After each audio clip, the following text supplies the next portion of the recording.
దొరబాబుకి ఈ నిజం తెలియక ఆఫీస్లో టెన్షన్ పడుతూ ఉంటారు.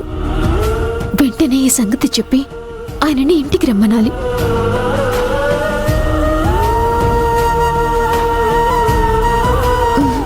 వద్దు, శ్రావ్యని ఇన్కమ్ ట్యాక్స్ రైడ్ అని నాటకం ఆడింది అని చెప్తే దొరబాబు ఇంటికి వచ్చి గొడవ పెట్టుకుంటాడు.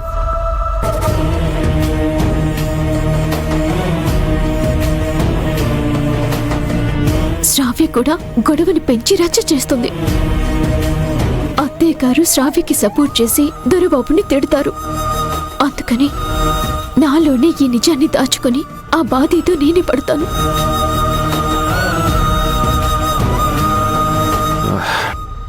వీళ్ళు ఇంకా రాలేదేంటి? నా కాల్ వచ్చిన ఫోన్ నెంబర్కి చేసి ఒకసారి అడుగుదాం.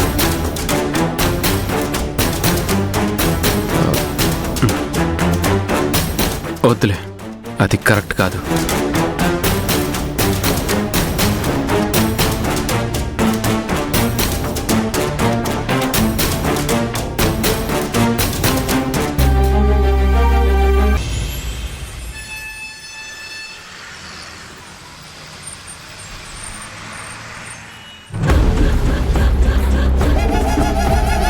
రాజీవ్ అంటే ఇంకా ఆఫీస్ నుంచి రాలేదు.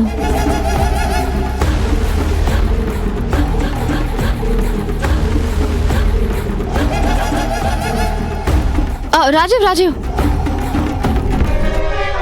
నేను అక్కడే ఉన్నాను కదా, కనీసం పలకరించకుండా వెళ్ళిపోతావేంటి రాజీవ్? శ్రావ్య, నేను అసలే తిక్కలో ఉన్నాను. అనవసరంగా నన్ను ఇరిటేట్ చేయకు. ఏమైంది రాజీవ్? ఓ, ఇవాళ ఆఫీస్ మీద ఐటీ రైట్స్ అని అత్తయ్య చెప్పింది. ఏదైనా ప్రాబ్లమా? రాజీవ్ ఏంటి?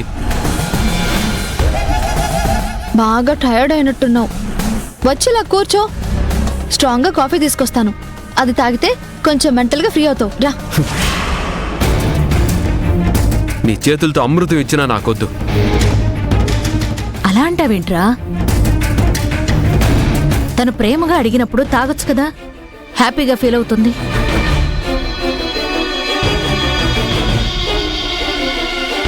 ఐటీ రైడ్స్ అని వెళ్ళావు కదా, అక్కడేమైంది? ఎవడో నాకు అన్నోన్ నెంబర్ నుంచి కాల్ చేసి అబద్ధం చెప్పాడమ్మా. నేను ఇందాకటి దాకా వెయిట్ చేసినా ఎవరూ రాలేదు. అనవసరంగా ఫూల్ అయ్యానమ్మా. లేదంటే జ్యోతిని తీసుకుని బయటకు వెళ్ళాలనుకుంటావా? అదెలా కుదురుతుంది? వాడెవడో కానీ నాకు దొరకాలి. కాళ్ళు చేతులు విరగ్గొడతాను, గోళ్లలో సూదులు పెట్టి గుచ్చుతాను, శరీరం అంతా బ్లేడ్లతో కోసి కారం పెడతాను. బుద్ధిలేని వెధవ, అడ్డగాడిద. నాకు ఫోన్ చేసి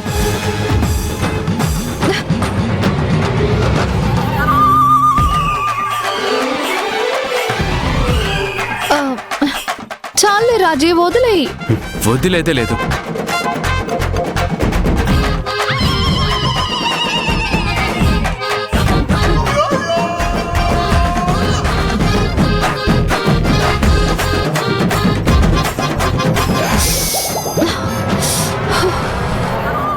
రాజు ఎవరినో తిడుతుంటే నీ దగ్గర నుంచి రియాక్షన్ వస్తుందేంటి శ్రావ్య? అదేం లేదత్తయ్య, ఆ తిట్లు వినలేక అలా రియాక్ట్ అయ్యానంతే.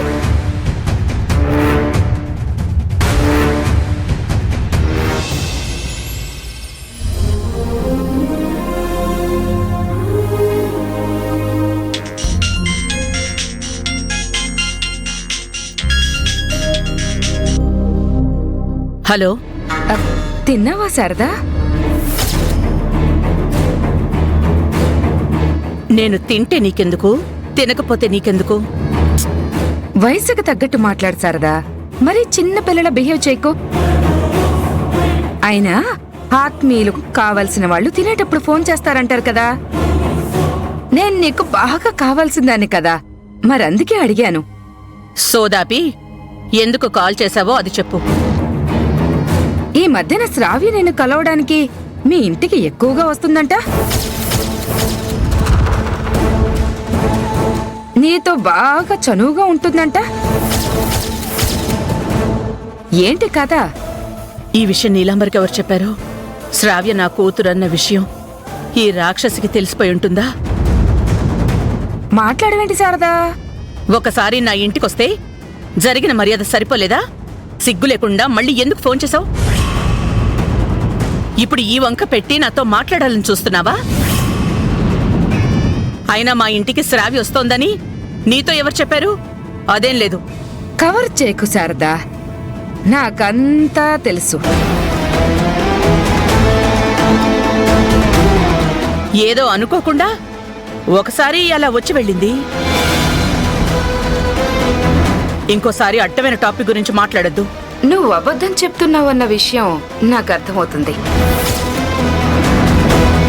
దాని వెనక ఏదో నిజం దాగుందనిపిస్తుంది. దీన్ని నేను అంత తేలిగ్గా వదులుతాననుకోకు. ఆ నిజం ఏంటో తెలుసుకుని అప్పుడు నీతో మాట్లాడతా. Bad night Sharada.